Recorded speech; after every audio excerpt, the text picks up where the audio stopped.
సంవత్సరాల తరబడి ఎన్ని మందులు వాడినా మీ మోకాల నొప్పులు తగ్గట్లేదా? ప్రాణ పెయిన్ క్లినిక్ లో అత్యాధునిక చికిత్స. వెల్కమ్ టు సుమంటివి. నేను మీ సుమంటివి నాగ్. జనరల్గా రియల్ ఎస్టేట్లో రాణించాలి అనుకునేటువంటి ప్రతి ఏజెంట్కి తెలియకుండానే చిన్న చిన్న నష్టాలను పెద్దగా చూస్తూ ఉంటారు.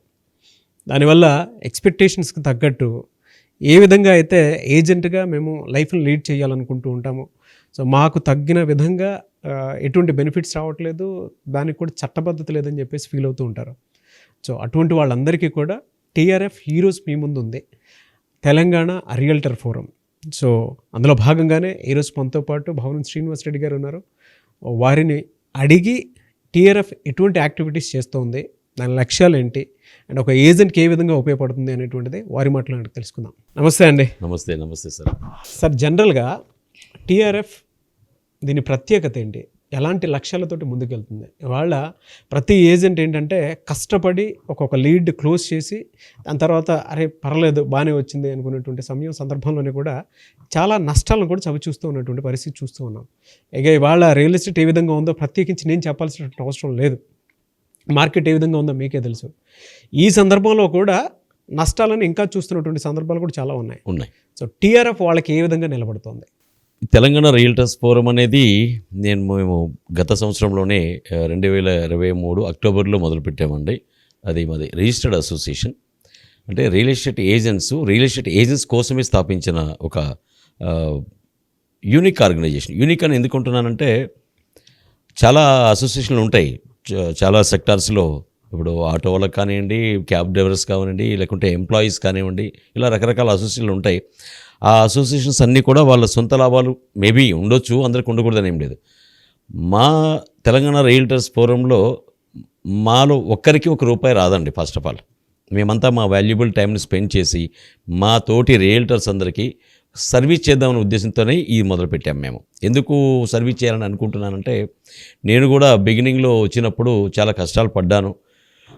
ఇన్ఫ్యాక్ట్ నేను బస్సుకి ఎక్కడానికి టికెట్ కొనుక్కునే టైంలో కూడా అంత కష్టాలు పడి నేను ఇప్పుడు ఈ రియల్ ఎస్టేట్ ద్వారా ఈ స్థాయికి ఉన్నాను. కానీ ఆ టైంలో నేను ఎన్ని కష్టాలు పడ్డాను, ఏ విధంగా పడ్డానో నాకు మాత్రమే తెలుసు. ఎందుకంటే రియల్ ఎస్టేట్లో చాలామంది కస్టమర్స్ కావచ్చు, కొంతమంది ఏజెంట్లు కావచ్చు, ఒకరినొకరు మోసం చేసుకోవడం అనేది ఉంది. అది అప్పటికైతే ఉంది, ఇప్పటికీ ఉంది. మరి భవిష్యత్తులో ఉండకూడదనే ఉద్దేశంతో మేము అసోసియేషన్ని స్టార్ట్ చేసాం, తెలంగాణ రియల్టర్స్ ఫోరం పేరు మీద. సో ఈ అసోసియేషన్ ప్రత్యేకతలు ఏంటంటే అన్ఆర్గనైజ్డ్గా ఉంది ఇప్పటివరకు రియల్ ఎస్టేట్ ఏజెంట్ సెక్టార్ అనేది. దీన్ని ఒక ఆర్గనైజ్డ్ సెక్టార్లో తీసుకెళ్ళాలి. ఆర్గనైజ్డ్ అంటే ఒక సిస్టమేటిక్గా ఒక రియల్ ఎస్టేట్ ఏజెంట్ ఏం చేయాలి, తన రోల్స్ అండ్ రెస్పాన్సిబిలిటీస్ ఏంటి, ఒక ఏజెంట్గా తను ఎటువంటి బాధ్యత నిర్వహించాలి కస్టమర్ తోటి, అట్ ది సేమ్ టైం తోటి రియల్టర్స్ తోటి. సో ఇవి చాలా ఇంపార్టెంట్. వీటన్నిటికీ మా దగ్గర కొన్ని గైడ్లైన్స్ ఉన్నాయి. మా అసోసియేషన్లో మెంబర్స్ అందరికీ కూడా ఆ గైడ్లైన్స్ సంబంధించి మేము ఎప్పటికప్పుడు ట్రైనింగ్ ఇస్తూ ఉంటాము. ఎలాంటి గైడ్లైన్స్ ఉంటాయి సార్? జనరల్గా మనం కస్టమర్ని కావచ్చు, ఏజెంట్ని కావచ్చు, ఫస్ట్ మోసం చేయకండి. మీరు ట్రాన్స్పరెంట్గా ఉండండి. మీరు అంటే మాకు కొన్ని ప్రాపర్టీస్ పోస్ట్ చేయడానికి కొన్ని వాట్సాప్ గ్రూప్స్ ఉంటాయి. ఆ ప్రాపర్టీ పోస్ట్ చేయడానికి ఆ వాట్సాప్ గ్రూప్లో కూడా మీరు ప్రాపర్టీ పోస్ట్ చేసేప్పుడు క్రిస్టల్ క్లియర్గా each and every information, buyer ఉంటే సపోజ్ అతని దగ్గర మీరు ప్రాపర్టీకి సంబంధించి పూర్తి ఇన్ఫర్మేషన్ తీసుకోండి. ఏదున్నా సరే, అంటే మేము దానికి సంబంధించి ఒక ఫార్మాట్స్ ఇస్తాం. కమర్షియల్ ప్రాపర్టీ అయితే కమర్షియల్, రెసిడెన్షియల్ అయితే రెసిడెన్షియల్, లేకుంటే అగ్రికల్చర్ ల్యాండ్ అయితే అగ్రికల్చర్, వాటికి సంబంధించి ప్రతి స్ట్రక్చర్ మా దగ్గర ఉంటుంది. ఒక ఫార్మాట్స్ ఉంటాయి. ఆ ఫార్మాట్స్ అనేది మా వాళ్ళకి ఇవ్వడం జరుగుతుంది. సో ప్రతి ఒక్కరు ఆ ఫార్మాట్ ప్రకారం ఆ ఇన్ఫర్మేషన్ గ్యాదర్ చేయాలి సెల్లర్ దగ్గర నుంచి. అదే ఫార్మాట్ని బయ్యర్కి పంపిస్తారు. అప్పుడు ఏమవుతుందంటే ఆ ఫార్మాట్లో దాదాపు 99% ఇన్ఫర్మేషన్ ఉంటుందండి. ఏదైతే అందులో లేదో అప్పుడు అది మిగతా సెల్లర్ని అడుగుతారు. ఆ ఫార్మాట్ ఇచ్చిన తర్వాత బయ్యర్కి వేరే డౌట్ రాకూడదు. ఈ ఇన్ఫర్మేషన్ కావాలి అనే డౌట్ రాదు, ఆ క్వశ్చన్ రేజ్ చేయలేక. దాదాపు అంత ఇన్ఫర్మేషన్ ఉంటుంది. ఎక్సెప్ట్ కొన్ని సిచ్యువేషన్స్లో కస్టమర్ని బట్టి లొకేషన్ షేర్ చేస్తాము, కొన్నిట్లో షేర్ చేయము. అంటే బాగా తెలిసిన వాళ్ళైతే లొకేషన్ షేర్ చేస్తాం. ఎందుకంటే నవేడేస్ మార్కెట్లో చాలామంది బయ్యర్స్ ఏం చేస్తున్నారంటే లొకేషన్ షేర్ చేస్తే డైరెక్ట్గా వెళ్ళిపోయి బైపాస్ చేసి వెళ్తున్నారు. అలాంటి వాటిని అవాయిడ్ చేయడం కోసం మా ఏజెంట్లందరికీ కొంచెం ట్రైనింగ్ ఇవ్వడం జరుగుతుంది. సో ఇలాంటి గైడ్లైన్స్లో ప్రాపర్టీ పోస్టింగ్స్ ఒకటి, బేసిక్ ఎథిక్స్ అనేవి చాలా ఇంపార్టెంట్.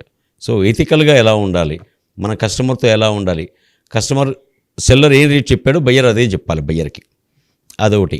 అండ్ తోటి రియల్ ఎస్టేట్ ఏజెంట్స్ తోటి మన అసోసియేషన్ మెంబర్స్ తోటి ఎలా బిహేవ్ చేయాలి, ప్రాపర్టీ డీటెయిల్స్ అడిగారు అనుకోండి, గ్రూప్లో పోస్ట్ చేస్తారు కాబట్టి ఆ information as it is post చేయాల్సిందే. సైట్ విజిట్ స్కిప్ చేయకూడదు. ఇలాంటివి కొన్ని బేసిక్ ఎథిక్స్ కావచ్చు, గైడ్లైన్స్ కావచ్చు, ఇవన్నీ మేము ఎప్పటికప్పుడు మానిటర్ చేస్తూ వాళ్ళని సపోర్ట్ చేస్తూ ఉంటాం అనమాట. దానితో పాటు ఏజెంట్స్కి ఉపయోగాలు ఏంటంటే, first of all agents commissions. చాలామందికి రియల్ ఎస్టేట్ చేసినంత మాత్రాన అందరికీ కోట్లు వచ్చేవు. ఆ ఏజెంట్ ఎంతో కష్టపడి కొన్ని ఒక్కొక్క సైట్కి ఒక 20 సార్లు 30 సార్లు కూడా విజిట్లు అవసరం అవుతాయి. ఈ ఏజెంట్ దగ్గర డబ్బులు ఉన్నా లేకున్నా జర్నీ చేస్తూ, వెహికల్లో పెట్రోల్ పోసుకుంటూ, లేకుంటే ఆటో తీసుకొని, లేకుంటే ఇతనికి అందుబాటులో ఉన్న అవకాశాన్ని బట్టి అన్నిసార్లు కస్టమర్కి ప్రాపర్టీ చూపిస్తూ ఉంటారు. ఒక్కొక్కసారి కొన్ని ప్రాపర్టీస్కి ఒక 20 సార్లు 30 సార్లు విజిట్ అయిన తర్వాత కూడా ఆ కస్టమరు అంటే బయ్యరు సెల్లరు ఒకటైపోయి ఏజెంట్ని మోసం చేసే అవకాశాలు చాలా సందర్భాలు చాలా వస్తున్నాయి కూడా. సో అలాంటి వాటిని అవాయిడ్ చేయడం కోసం మేము ఒక MOE అనేది ప్రిపేర్ చేసాం. అంటే ప్రాపర్టీ విజిట్కి ముందే కస్టమర్ బయ్యర్ కావచ్చు, సెల్లర్ కావచ్చు, MOUలో సైన్ చేయాలి. అంటే మేము ఫలానా ప్రాపర్టీ విజిట్కి వెళ్తున్నాము, ఆ ప్రాపర్టీ మెన్షన్ చేస్తారు, ఈ ఏజెంట్ పేరు మెన్షన్ చేస్తారు, ఎంత కమిషన్ ఇస్తారో మెన్షన్ చేస్తారు. దాని మీద ఏజెంటు ప్లస్ కస్టమర్ అంటే బయ్యర్ కావచ్చు, సెల్లర్ కావచ్చు, బిల్డర్ కావచ్చు, whoever it is sign చేస్తారు. ఆ అగ్రిమెంట్ ప్రకారం ఆ డీల్ క్లోజ్ అయిందనుకోండి, MOE ప్రకారం ఆ కమిషన్ మెన్షన్ చేసిన కమిషన్ ఇచ్చేసేయాలి. అది కంపల్సరీ అనమాట. సో ఈ విధంగా కొన్ని జాగ్రత్తలు ప్రికాషన్స్ తీసుకొని మా అసోసియేషన్ మెంబర్స్ని మేము ముందుకు తీసుకెళ్తున్నాం సార్. కమిషన్ ఆన్ యావరేజ్ చూసుకుంటే పర్సంటేజ్ పక్కాగా ఇదే అని ఉంటుంది, మేము మారుతూ ఉంటుందని జనరల్గా మేమైతే అసోసియేషన్ నుంచి మేము 2% ఫిక్స్ చేసామండి. కాకపోతే సిచ్యువేషన్ బట్టి ఏజెంట్ క్లయింట్ని దీన్ని బట్టి 1% అయితే అది మ్యాండేట్. అది లెస్ దాన్ 1% అయితే మేము యాక్సెప్ట్ చేయం. అంటే మేము ఎందుకు యాక్సెప్ట్ చేయమన్నామంటే మన మార్కెట్ మనమే డిగ్రేడ్ చేసుకోకూడదు. మోరోవర్ మార్కెట్లో ఎక్కడైనా సరే 1% అనేది చాలా వెరీ కామన్. అది వాల్యూమ్ ఎంతనో ఉండనియండి, 1% అనేది చాలా కామన్. కాబట్టి 1% లీస్ట్ అది. బట్ జనరల్గా మేము సజెస్ట్ చేసేది మాత్రం 2% తీసుకోమని చెప్తున్నాం. ఎలా అంటే ఎలాంటి ప్రొటెక్షన్ ఉంటుంది? ఎందుకంటే వాళ్ళు మిమ్మల్ని నమ్మి మీ TRFలో జాయిన్ అవుతారు కొంతమంది. ఓకే బాగుంది కదా, గైడ్లైన్స్ కూడా బాగున్నాయి కదా అని చెప్పేసి జాయిన్ అవుతూ ఉంటారు. మీరు ఎలాంటి ప్రొటెక్షన్ ఇస్తారు వాళ్ళకి? అదే మేము ప్రొటెక్షన్ అంటే ఇప్పుడు కమిషన్ సంబంధించి MOU ఇస్తాము. అంటే అయినా కూడా ఏదైనా మోసం జరిగిందనుకోండి, మా పర్సనల్గా ఒక లీగల్ టీం ఉంటుంది, వాళ్ళ ద్వారా లీగల్ నోటీసులు ఇవ్వడము, లేకుంటే మాకు ఇంకో టీం ఉంటుంది, అంటే గ్రీవెన్స్ రిడ్రెసల్ టీం అని ఒకటి ఉంటుంది. ఓకే, గ్రీవెన్స్ రిడ్రెసల్ కమిటీ అనేది యాక్షన్లో దిగుతుంది. సో అవతల క్లయింట్స్ తోటి ఇన్వాల్వ్ అయిపోయి ప్రాబ్లం ఎక్కడ జరిగింది, ఫస్ట్ ఆఫ్ ఎందుకు ఇవ్వట్లేదు, దానికి లీగల్ సిస్టమ్ అటాచ్ అయి ఉంటుంది గ్రీవెన్స్ అడ్రసల్కి. గ్రీవెన్స్ అడ్రసల్ సెల్లో లీగల్ టీం కూడా ఇంక్లూడ్ అయి ఉంటారు. ఓకే, కాబట్టి ప్రాబ్లం ఎక్కడైంది, అసలు ఎందుకు ఇవ్వట్లేదు క్లయింట్, అతను ఏం చెప్తున్నాడు, రీజన్ ఏం చెప్తున్నాడు, ఇతను సర్వీస్ ఇవ్వలేదా. సో సర్వీస్ ఇవ్వలేదు అని చెప్పడానికి కూడా రైట్ ఉండదు. ఎందుకంటే ప్రతిదీ మన దగ్గర మన మెంబర్ దగ్గర ఎవిడెన్స్తో సహా ప్రతి సిస్టమ్ ఉంటుందన్నమాట. కాబట్టి ఆ ప్రాబ్లం కూడా ఉంది. ఎవరైనా ఇంటెన్షనల్గా చేస్తే మాత్రం మేము ఎంటర్ అవుతాము, రిక్వెస్ట్ చేస్తాము. ఇవ్వకపోతే మాత్రం ప్రజాస్వామ్య పద్ధతులను ధర్నాలు చేస్తాం. జనరల్గా రేరా లేకుండా ఏజెంట్స్ బిజినెస్ చేయడానికి అవకాశం ఉండేలాగా TRF ఉంటుందా? ఎలా? లేదండి, రెరా కంపల్సరీ. మా TRFలో కూడా మెంబర్షిప్ తీసుకోవాలంటే రెరా మ్యాండేట్. బట్ ఇనిషియల్గా లేదు అనుకోండి, అంటే దానికి రెరాకి ఏంటంటే ఒక 10,500 రూపీస్ 10,600 రూపీస్ అప్రాక్సిమేట్లీ గవర్నమెంట్కి ఫీజు కట్టాలి. రెరాకి కడితేనే రిజిస్ట్రేషన్ అనేది అవుతుంది.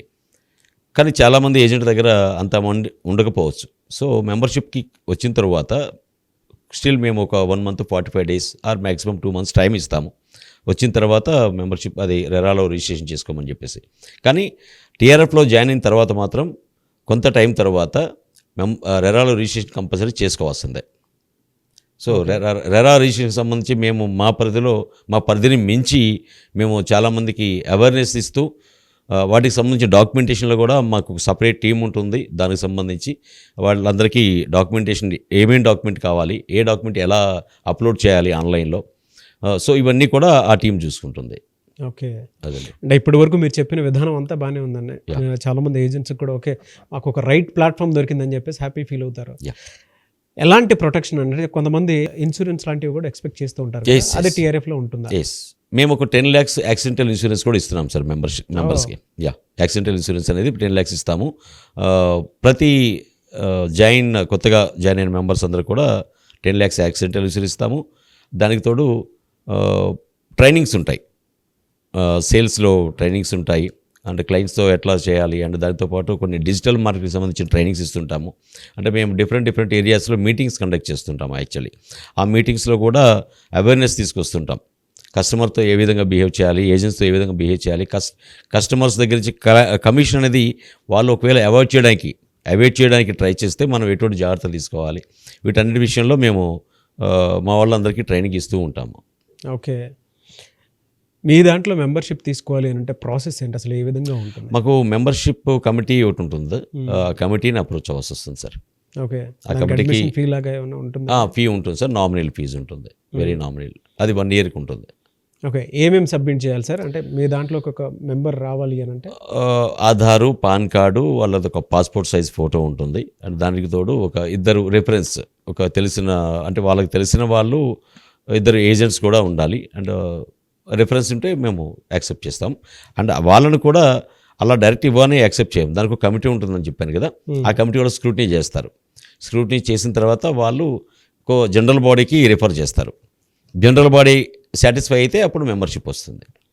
ఇందులో రాణించాలి అని అంటే ఎలాంటి గుడ్ ప్రాక్టీస్ ఉండాలండి? గుడ్ ప్రాక్టీస్ అనేవి ఒక సిస్టమేటిక్గా అంటే ట్రాన్స్పరెన్సీ ఉండాలి. ఫస్ట్ ఆఫ్ ఆల్ ట్రాన్స్పరెన్సీ ఉండాలి. మనం ఏ మెసేజ్ పంపించిన క్లయింట్కి ఎక్కడ ఏది హైడ్ చేయకూడదు. ఒక ప్రాపర్టీకి సంబంధించి సపోజ్ రోడ్ హిట్ ఉంది, అది మెన్షన్ చేయాలి. మనం మెన్షన్ చేయనంత మాత్రాన అక్కడికి వెళ్తే అది హైడ్ కాదు కదా. సో మనం మెన్షన్ చేయాలి, అది దానికి ఇంట్రెస్ట్ అయితేనే వస్తాడు కస్టమర్, లేకుంటే లేదు. సో అదొకటి, అంటే ప్రాపర్టీ పోస్టింగ్ విషయంలో ట్రాన్స్పరెన్సీ మెయింటైన్ చేయాలి. దీనికి సంబంధించి తోటి ఏజెంట్స్తో కూడా ట్రాన్స్పరెన్సీగా ఉండాలి. మెయిన్ హెల్పింగ్ నేచర్ ఉండాలి, అదండి.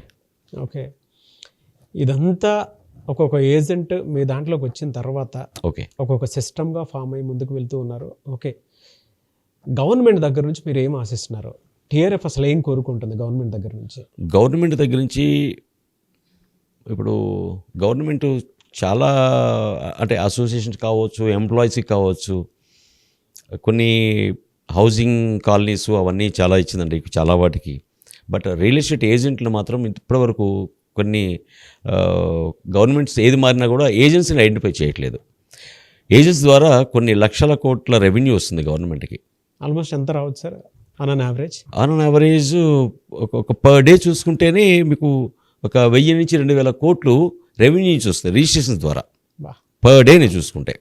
అంటే ఇందులో ఏజెంట్స్ ద్వారానే కాదు, టోటల్ రెవెన్యూ చెప్తున్నాను నేను. అదే రిజిస్ట్రేషన్స్ ద్వారా ఎంటైర్ స్టేట్ని బట్టి చెప్తున్నాను నేను, అది అప్రాక్సిమేట్, నాట్ ఎగ్జాక్ట్లీ. సో అలాంటి సిస్టంలో మా రియల్ ఎస్టేట్ ఏజెంట్లు మోర్ దాన్ 80% ఇన్వాల్వ్ అయ్యి ఉంటారు డెఫినెట్గా. అసలు ఏజెంట్ లేకుండా ట్రాన్సాక్షన్ అనేది సక్సెస్ఫుల్గా కాదు. ఎందుకంటే ఒక ఏజెంట్కి ఆ ప్రాపర్టీకి సంబంధించి పూర్తి సమాచారం ఉంటుంది, అది డైరెక్ట్ క్లయింట్ కనుక్కోలేడు. ఓకేనండి. సో అలాంటి ఏజెంట్లకి గవర్నమెంట్ అనేది ఏ విధంగా న్యాయం చేయాలని దాన్ని ఆలోచిస్తే, ఇప్పుడు నేను చెప్పినట్టు ప్రతి రియల్ ఎస్టేట్ ఏజెంట్ కూడా ఏదో అనుకుంటారు జనరల్గా, ఇన్ని కోట్ల రూపాయల ట్రాన్సాక్షన్స్ కదా, వీళ్ళు కూడా ఎన్ని కోట్లు వస్తాయని. అది అపోహ అండి. చాలామంది 6 నెలలకు 3 నెలలకు 1 ఇయర్కు ఒక డీల్ అవుతూ ఉంటాయి, వాళ్ళకు మెయింటెనెన్స్ ఉండదు, అప్పులు చేసి మెయింటైన్ చేస్తూ ఉంటారు. సో అలాంటి పూర్ ఏజెంట్లు చాలామంది ఉన్నారు. అలాంటి ఏజెంట్లకి గవర్నమెంట్ నుంచి మేము ఎక్స్పెక్ట్ చేసేది ఏంటంటే, ఎక్కడైనా ఒక హౌసింగ్ కాలనీ కానీ, లేకుంటే అక్కడ ఏదైనా ఒక ప్లాటింగ్ చేసి అలాంటిది ఇవ్వడం ఒకటి. హెల్త్ కార్డ్స్, ముఖ్యంగా హెల్త్ కార్డ్స్ ఒకటి. అట్ ది సేమ్ టైం మేము మా జనరల్ బాడీ మేము డిస్కస్ చేసింది ఏంటంటే, ఎంతమంది రియల్ ఎస్టేట్ ఏజెంట్లు ఉన్నారో అందరినీ రెరా యాక్ట్లోకి, అంటే రియల్ ఎస్టేట్ రెగ్యులేటరీ అథారిటీ ఒకటి ఉంది కాబట్టి దాని పరిధిలోకి తీసుకొచ్చి అందరితోటి రెరా రిజిస్ట్రేషన్ చేయించేస్తే అప్పుడు అఫీషియల్ ట్రాన్సాక్షన్స్ ఎక్కువ అయిపోతాయి. అఫీషియల్ అంటే చాలామంది ఏజెంట్లు చేస్తుంటారు, అందరికీ రెరా ఉండదు. ఏజెంట్లకు కూడా అఫీషియల్ ట్రాన్సాక్షన్స్ ఎక్కువ అవడం వల్ల రెరా నుంచి వీళ్ళందరూ రిజిస్ట్రేషన్ చేసుకోవడం వల్ల వాళ్ళ నుంచి వచ్చే రెవెన్యూ గవర్నమెంట్కి అడిషనల్ ఇన్కమ్. ఒక్కొక్క ఏజెంట్ ఒక రిజిస్ట్రేషన్ చేసుకోవాలంటే రెరా ద్వారా 10,500 అప్రాక్సిమేట్లీ పే చేయాలి. సో ఇప్పుడు మనకి తెలంగాణ మొత్తం మీద ఒక 10 lakhs వేసుకుందాం వర్స్ట్ కేసులో. 10 lakhs ఇంటూ 10,500 అంటే it's not a small amount. So గవర్నమెంట్కి కొన్ని లక్షల కోట్ల రెవెన్యూ వస్తుంది. అట్ ది సేమ్ టైం వీళ్ళు ట్రాన్సాక్షన్ చేయడం వల్ల అంటే ప్రతి రియల్ ఎస్టేట్ ఏజెంట్ కూడా ఆ ట్రాన్సాక్షన్లో వాళ్ళ రెరా నెంబర్ తోటి రిజిస్ట్రేషన్ డాక్యుమెంట్లో మెన్షన్ చేస్తే ఈ ఏజెంట్కి వచ్చే కమిషన్ కూడా వైట్ అవుతుంది. అఫీషియల్ పేమెంట్ అది. అఫీషియల్ పేమెంట్ ఈ ఏజెంట్కి వచ్చే అమౌంట్ నుంచి కూడా ట్యాక్స్ అనేది గవర్నమెంట్కి వస్తుంది. సో ఇది ఒక అడిషనల్ ఇన్కమ్ గవర్నమెంట్కి మళ్ళీ. సో ఇన్ని బెనిఫిట్స్ గవర్నమెంట్ తీసుకోవచ్చు, అలానే ఏజెంట్స్కి కూడా బెనిఫిట్ చేయండి, మేము చెప్తుంది అదండి. ఆ ట్రాన్స్పరెన్సీ మెయింటైన్ చేయనటువంటి వాళ్ళు కొంతమంది ఉంటారు కదా, అవును.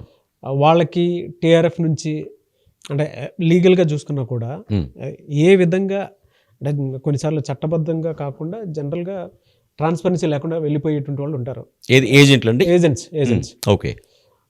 వాళ్ళ తరపున టీఆర్ఎఫ్ అసలు ఏం చేస్తుంది, అంటే ఎలాంటి భరోసా కల్పించి ఇచ్చేస్తూ ఉంది? అంటే అలా ట్రాన్స్పరెన్సీ లేకుండా చేసే ఏజెంట్ల గురించి అంటున్నారా మీరు? అలాంటి చేయకూడదని మేము చెప్తున్నాం. అదే అలాంటి ఏవైతే ఇల్లీగల్ ప్రాక్టీసెస్ ఉంటాయో అలాంటివి మేము సపోర్ట్ చేయము, 100% చేయము. Moreover we are completely opposite to that kind of agents. మాకు వాళ్ళు బ్లాక్ లిస్ట్లో ఉంటారు, వాళ్ళని అసలు మేము ఫోరంలో చేర్చుకోము. ఒకవేళ అంటే ఇది మంచి సిస్టమ్ని మీరు ఫామ్ చేశారు, నో డౌట్. చాలామంది రియల్ ఎస్టేట్ ఏజెంట్స్ ఎవరైతే ఉంటారో వాళ్ళకు ఒక భరోసా కలిగేటువంటి ప్లాట్ఫామ్ ఇది. అవునండి. దీనికి గనక గవర్నమెంట్ చట్టబద్ధత కల్పించకుండా ఒకవేళ వద్దులే అని అనుకుంటే తర్వాత టీఆర్ఎఫ్ అసలు ఏం చేస్తుంది? సార్ అంటే ఇప్పుడు మేము ఏదైతే ఎక్స్పెక్ట్ చేస్తున్నామో చాలా న్యాయమైనదండి. ఎందుకంటే ఇంతకుముందు మీరు చెప్పినట్టు ఏ గవర్నమెంట్ కూడా రియల్ ఎస్టేట్ ఏజెంట్లు పట్టించుకోవట్లేదు. ఒక డీల్ చేస్తే జనరల్గా కస్టమర్స్ ఏంటంటే మీకు ఎందుకు ఇవ్వాలి, ఎంత ఇవ్వాలి, ఇంతే ఇస్తాను, ఇలాంటి మాటలు వస్తున్నాయి. ఇది కరెక్ట్ కాదు. ఈ సిస్టమ్ చేంజ్ అవ్వాలంటే గవర్నమెంట్ రియల్ ఎస్టేట్ ఏజెంట్కి భరోసా ఇవ్వాలి. ఏ విధంగా ఇవ్వాలంటే ఒక యాక్ట్ తీసుకురావాలి. ప్రతి రియల్ ఎస్టేట్ ఏజెంట్, చిన్న ఎగ్జాంపుల్ చెప్తాను సార్. ఒక ఆటో ఉంది, మనం ఆటోలో వెళ్తున్నప్పుడు దానికి ఒక ఫిక్స్డ్ మీటర్ ఉంటుంది, ఆ మీటర్ ప్రకారమే ఇవ్వాలి. ఆ మీటర్ కంటే తక్కువ ఇస్తే ఆటో అతను ఒప్పుకోడు. మనం కూడా ఎంతైతే అంతే ఇస్తాం. అఫ్కోర్స్ బయట వేరే విధంగా జరుగుతుంది అనుకోండి, ఆటో కావచ్చు, క్యాబ్ కావచ్చు, వాట్ ఎవర్ ఇట్ ఈస్. అంటే ఆ సిస్టమ్ తీసుకొచ్చింది ఎవరు? గవర్నమెంటే తీసుకొచ్చింది. కాబట్టి దాన్ని అపోజ్ చేయలేరు ఎవరు, పబ్లిక్ కూడా. ఇది కూడా అలానే కావాలి. దీనికి కూడా గవర్నమెంట్ ఒక సిస్టమ్ తీసుకొచ్చి, ఒక రూల్ తీసుకొచ్చి, ఆ రూల్ని పాస్ చేపించి, ఈ what ever it is percentage అంటారు, అది 1% 2% అనేది గవర్నమెంట్ డిసైడ్ చేయమని, దానికి ఏం ప్రాబ్లం లేదు. కానీ దానికి చట్టబద్ధత తీసుకొచ్చి చేస్తే ఏజెంట్లకి చాలా భరోసా ఉంటుంది. ఇప్పుడు ఎవరైతే తీసుకొస్తారో, ఇప్పుడు సపోజ్ ఈ గవర్నమెంట్లో రేవంత్ రెడ్డి గారు తీసుకొస్తే, రేవంత్ రెడ్డి గారు రియల్ ఎస్టేట్ ఏజెంట్ల దృష్టిలో ఆయన దేవుడు అవుతాడు. ఎందుకంటే దేవుడే కాదు, రికార్డు. ఇంతవరకు ఏ గవర్నమెంటు ఏజెంట్ల దృష్టిలో ఇది చేయలేదు ఏజెంట్ విషయంలో. ఇప్పుడు సపోజ్ రేవంత్ రెడ్డి గారు ఈ పని చేస్తే కనుక రేవంత్ రెడ్డి గారు ఏజెంట్ల దృష్టిలో దేవుడు. ఇప్పుడే కాదు, ఎన్ని గవర్నమెంట్లు వచ్చినా రేవంత్ రెడ్డి గారే దేవుడు అవుతారు, ఎందుకంటే ఆయనే తీసుకొచ్చారు కాబట్టి. అవును. అయితే అదొకటే కాదు, ఈ పర్సంటేజ్ ఒకటి తీసుకొస్తే దానివల్ల ఇంకా అడ్వాంటేజ్ ఏంటంటే చాలామంది బయట అన్ఎంప్లాయిడ్ ఉన్నారు, ఏదో చిన్నవి అది ఇది చేసుకుంటూ. కానీ దీనివల్ల ఏమవుతుందంటే గవర్నమెంట్ భరోసా ఇచ్చింది కాబట్టి, కమిషన్ అనేది కన్ఫామ్గా వస్తుంది కాబట్టి రియల్ ఎస్టేట్లో చేరే వాళ్ళు చాలామంది యూత్ ఉంటారు అప్పుడు. అంటే దానివల్ల అన్ఎంప్లాయ్మెంట్ పోతుంది. సో మేము అడిగేది గవర్నమెంట్కి ప్లస్ పాయింట్ అవుతుంది, మా గురించి కాదు మేము అడుగుతుంది కూడా. దీనివల్ల గవర్నమెంట్కే బెనిఫిట్. ఒకవేళ అది కూడా గుర్తించకుండా మా కోరికలు కనుక పక్కన పెట్టేస్తే తప్పకుండా అతి త్వరలో తెలంగాణ రాష్ట్ర వ్యాప్తంగా ఒక మహాధరణ నిర్వహిస్తాం. ఎక్కడైతే సబ్ రిజిస్టర్స్ ఆఫీసెస్ ఉంటాయో తప్పకుండా వాటి స్తంభింపజేస్తాం. ఎందుకంటే మా కోరికలు, మాకు అవసరాలు, అట్ ది సేమ్ టైం గవర్నమెంట్కి కూడా చాలా మంచి ఉపయోగాలు ఇవి. దయచేసి నేను చెప్పేదంటే గవర్నమెంట్కి, ముఖ్యమంత్రి గారికి, రేవంత్ రెడ్డి గారికి దయచేసి అర్థం చేసుకోండి.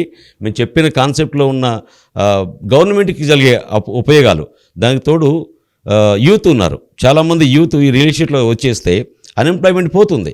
దాన్ని కూడా కొంచెం మీరు విశాల హృదయంతో అర్థం చేసుకుంటారని ఆశిస్తున్నాను. కొంతమంది ఏజెంట్ల వల్ల, బిల్డర్స్ వల్ల చాలామంది, అంటే జనరల్గా మనం చూస్తూ ఉన్నాం, హైడ్రా వల్ల నష్టపోతున్నటువంటి వాళ్ళు చాలామంది ఉన్నారు. అటువంటి వాళ్ళకి టీఆర్ఎఫ్ ఎటువంటి గైడ్లైన్స్ ఇచ్చే అవకాశం ఉంటుంది, ఎలాంటి సపోర్ట్ ఇచ్చే అవకాశం ఉంటుంది? ఏజెంట్ విషయంలో కానివ్వండి, బిల్డర్స్ విషయంలో కానివ్వండి, ఎలాంటి జాగ్రత్తలు తీసుకోవాలని చెప్తుంది? సార్, వాస్తవానికి హైడ్రా అనేది చాలా బాధాకరమైన విషయం. సరే, ఎవరికి ఏదైందనేది కాదు, కానీ దీనివల్ల నష్టపోయిన వాళ్ళ విషయంలో మాత్రం చాలా బాధ కలిగిస్తున్న విషయం. అయితే at the same time real estate ఏజెంట్లు ఎవరైనా సపోజ్ అది బఫర్ జోన్లో ఉందా లేకుంటే ఎఫ్టీఎల్ దీనిలో ఉందా అనేది దయచేసి మీరు వాటిని హైడ్ చేసి ఎవరికి చేయకండి. ఎందుకంటే ఆ పొజిషన్లో మీరే ఉన్నారనుకోండి, మీరు ఎంత సఫర్ అవుతారు.